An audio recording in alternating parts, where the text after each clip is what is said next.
Get serious. I mean that in the most real, grounded way possible. There's really no substitute for it. I'm at a point in life where I can look back and say, time doesn't crawl. It doesn't move slowly like you imagine when you're young. It flies. One minute you feel like you've got endless years ahead, and the next, decades have passed in what feels like a blink. That illusion that you have plenty of time, it's one of the most dangerous lies you can believe. When you're younger, you think, I'll start later, or I got time to figure things out. But the truth is you don't. None of us do. Time doesn't wait for you to be ready. It just keeps going. There's this idea. There is no tomorrow. Not in the way most people think. Tomorrow is just a concept we use to delay action. But in reality, all you ever have is now. And if you keep pushing things off, you're just letting your life slip by without ever really taking control of it. Let's put it into perspective. Say you live to 75 years old. That's about 75 summers, 75 winters, 75 chances to reset, to grow, to experience something meaningful. When you break it down like that, it doesn't sound like much, does it? It's not endless. It's actually very limited. And if you're not careful, you'll waste a big chunk of that time on things that don't really matter, things that don't move your life forward. A lot of people get stuck in what I call the rat race of distractions. Constant noise, superficial goals, chasing things that look good on the outside, but don't actually fulfill anything deeper. And the problem is those distractions feel important in the moment. They keep you busy. They give you something to do, but they don't give you progress. They don't give you growth. So the real question becomes, what actually matters? What are you doing today that will still matter years from now? Because here's the thing. Change doesn't usually come from one big, dramatic moment. It comes from small shifts, tiny adjustments in direction. Imagine two paths that start almost identical, but one of them veers just slightly, just a few degrees off. At first, you won't notice much difference. But over time, that small shift leads to a completely different destination. That's how your life works. The next year is going to pass whether you do something meaningful with it or not. The next 10 months, they're going to go by regardless. So the real difference isn't time. It's what you do during that time. A lot of people look at their situation and feel overwhelmed. Maybe they feel out of shape, behind financially, stuck mentally, or just lost. And when everything feels out of control, it's easy to think, there's no way I can fix all of this. But that's the wrong way to look at it. You don't fix everything at once. You start small. You make one better decision today, then another tomorrow, then another the next day. And over time, those small decisions start stacking up. You might not notice it immediately, but give it a few months and suddenly you're in a different place. You look back and think, wow, I'm actually doing better than I was before. That's how progress works. It's not flashy. It's not instant, but it's real. On the other hand, if you don't make those changes, if you stay stuck, avoid action, and keep delaying, then the opposite happens. Time still moves forward, but instead of improving, things get worse. The gap between where you are and where you want to be gets bigger. That's why every little step matters. And this is where structure comes in. You can't just rely on motivation or random bursts of energy. You need clarity. You need direction. One of the simplest but most powerful things you can do is write things down. Write down what you want. Write down what you need to do. Break it into long-term goals and short-term actions. Because there's a huge difference between having a dream and having a goal. A dream is something you think about. A goal is something you plan for. And the difference between the two comes down to timeline and accountability. If there's no timeline, it's just a wish. If there's no accountability, it's just an idea. You need something or someone to hold you to it. That could be you holding yourself accountable, or it could be a friend, a mentor, someone who checks in and asks, did you do what you said you were going to do? And if the answer is no, there has to be consequences. Not necessarily punishment, but awareness. Ownership. You need to feel that gap between what you said you would do and what you actually did. Because if you don't, it becomes too easy to fall into the someday mindset. And here's the truth about someday. It's not real. Look at a calendar. You'll see Monday, Tuesday, Wednesday, but you will never see someday. It doesn't exist.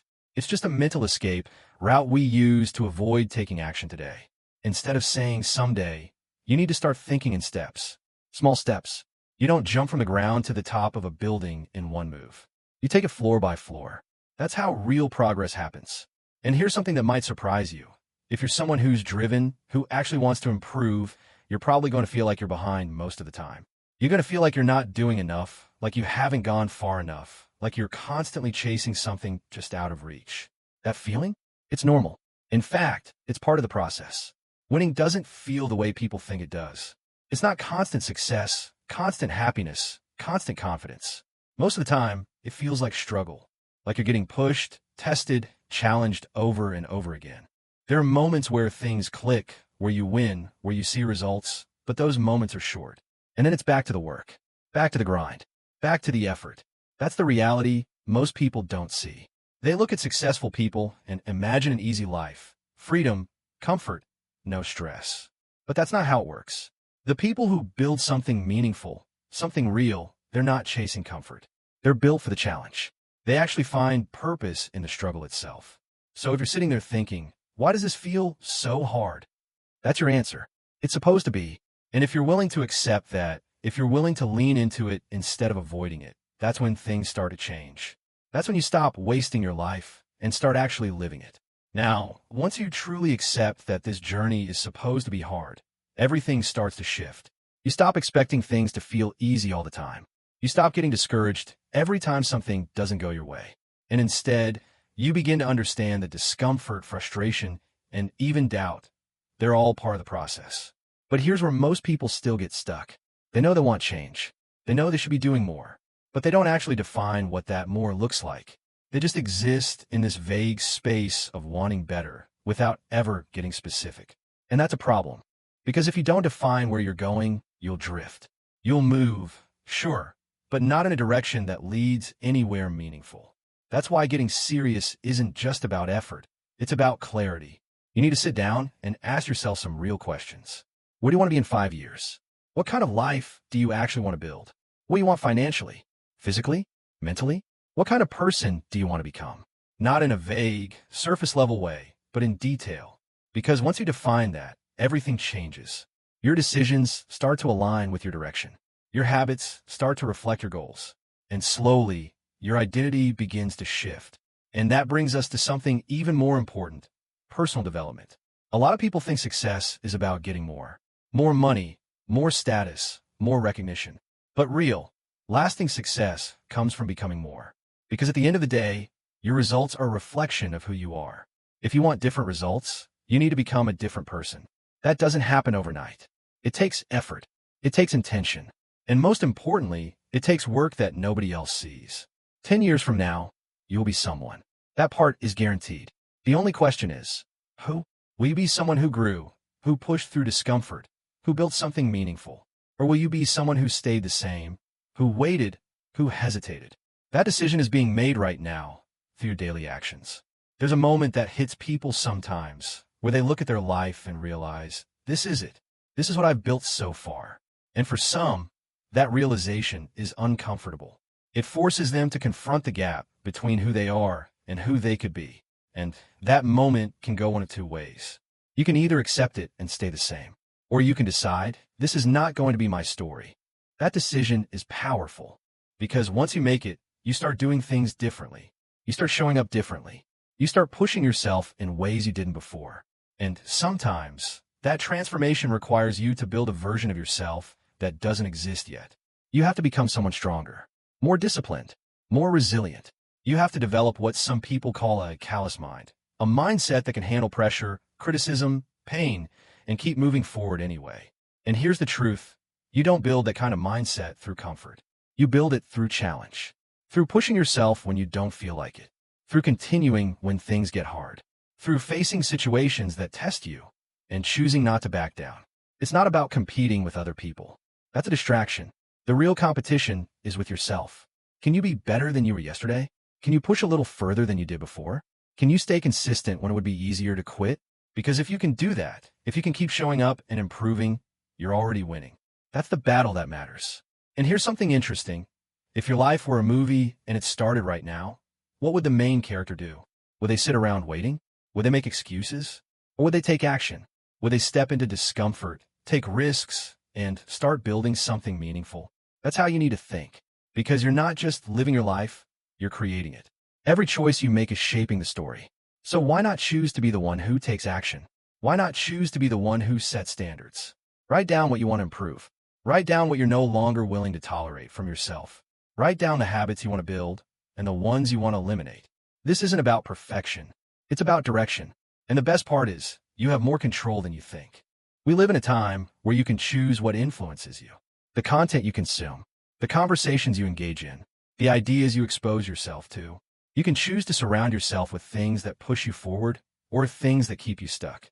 That choice matters because what you consume shapes how you think, and how you think shapes how you act.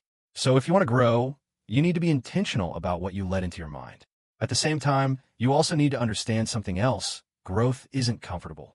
It's not supposed to be. Think about it like this. A blade doesn't become strong without going through fire. It has to be heated, shaped, tested, over and over again. That's what builds strength. Your life works the same way. You don't get stronger by avoiding difficulty. You get stronger by going through it, by facing it, by learning from it. And here's another shift in perspective that can change everything. Stop chasing success like it's something outside of you. Instead, focus on becoming the kind of person that attracts it. Because success isn't something you hunt down. It's something that comes as a result of who you are. Your habits, your discipline, your mindset, your consistency. So instead of asking, how do I get success? Ask, who do I need to become? And then start working on that. That's where real change happens. But to do that, you need control, especially over your own mind. You need to be aware of your thoughts. You need to notice when you're making excuses, when you're slipping into negative patterns, when you're avoiding what needs to be done. And then you need to correct it. Some people do this by setting reminders throughout the day, checking in with themselves, asking, what am I doing right now? Is this moving me forward? That kind of awareness is powerful because once you become aware, you gain control. And once you have control, you can make better decisions. You can choose your actions instead of reacting automatically. You can choose your mindset instead of being controlled by it. You can choose your direction instead of drifting.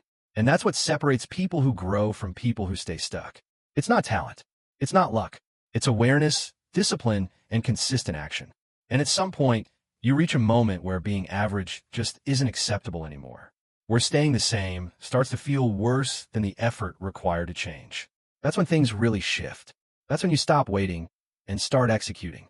Because deep down, you've always known what you're capable of. You've just been holding back. And once you stop holding back, once you decide to fully commit, that's when your life starts to move in a completely different direction. In that moment, when you finally decide to stop holding back, that's where everything begins to change in a real, irreversible way. Because up until then, a part of you always knew you weren't giving it everything. You were testing the waters, playing it safe, keeping one foot in and one foot out, just in case things didn't work out. But once you commit fully, there's no more half effort, no more excuses, no more waiting for the perfect time. You just go. And the truth is that level of commitment isn't comfortable. It's not balanced in the way most people talk about balance. In fact, if you try to reach a high level in anything, whether it's business, fitness, content creation, or any niche, you're going to have to accept that it might look a little extreme from the outside. People might not understand you. They might question why you're so focused, why you're putting in so many hours, why you're saying no to things they consider normal. But that's part of it. Because the truth is, most people don't go all in. They stay in that comfortable middle ground. They want results, but they're not willing to sacrifice for them. And when they see someone who is willing, it makes them uncomfortable because it highlights what they're not doing. So they question it. They label it. They call it obsession. But in reality, that level of focus is often what separates those who succeed from those who don't. If you want to build something meaningful, you have to care deeply about it. You have to think about it, work on it, refine it, and come back to it again and again. Even when you're tired, even when no one is watching, even when it feels like nothing is happening. Because while others are relaxing, you're building. While others are distracted, you're focused. And over time, that difference adds up. A lot of people underestimate how powerful that is. They think talent is the deciding factor. But talent without obsession, without discipline, doesn't go very far. Obsession, on the other hand, it keeps you in the game long enough to improve. It keeps you practicing when it's boring. It keeps you going when it's hard. It keeps you showing up when others quit. And eventually, that consistency turns into skill. That skill turns into results. But to get there, you have to stop relying on how you feel. Because here's the reality. Most days, you're not going to feel motivated. There will be days where you wake up and don't feel like doing anything. Days where you're tired. Days where everything feels off. And if you rely on motivation, you'll stop on those days. That's why discipline matters more. Discipline is doing what needs to be done, even when you don't feel like it. It's showing up anyway. It's following through on your commitments, regardless of your mood. Because motivation comes and goes, but discipline stays. And the more you practice it, the stronger it gets. You start proving to yourself that you can rely on your own actions, not just your feelings. And that builds confidence. Real confidence. Not the kind that comes from external validation, but the kind that comes from knowing you can trust yourself to do the work. Now, along this journey, you're going to face setbacks. Things won't always go your way. You'll experience rejection, failure, moments where it feels like everything is falling apart. And in those moments, you have a choice. You can see them as proof that you're not good enough, or you can see them as feedback, opportunities to learn, chances to adjust, improve, and come back stronger. Because every setback contains information, if you're willing to look for it. What went wrong? What could you do differently? What can you improve? That's how you grow, not by avoiding failure, but by learning from it. And here's something important to understand. Everyone goes through this. Everyone has bad breaks. Everyone faces challenges. The difference is how they respond. Some people use those moments as excuses to stop. Others use them as fuel to keep going. They analyze, they adapt, and they move forward. That's the mindset you need. Because the path to anything meaningful is rarely smooth. It's messy. It's unpredictable. It requires patience.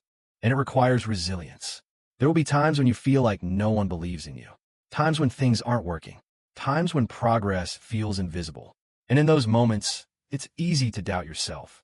But that's exactly when you need to keep going. Because the work you do when it's hard, that's what builds you. That's what separates you. There's a point in life where you realize something important. No one is coming to save you. No one is going to step in and do the work for you. No one is going to hand you the life you want. And once you accept that, something shifts. You stop waiting. You stop expecting. And you start taking responsibility. That's where real growth begins.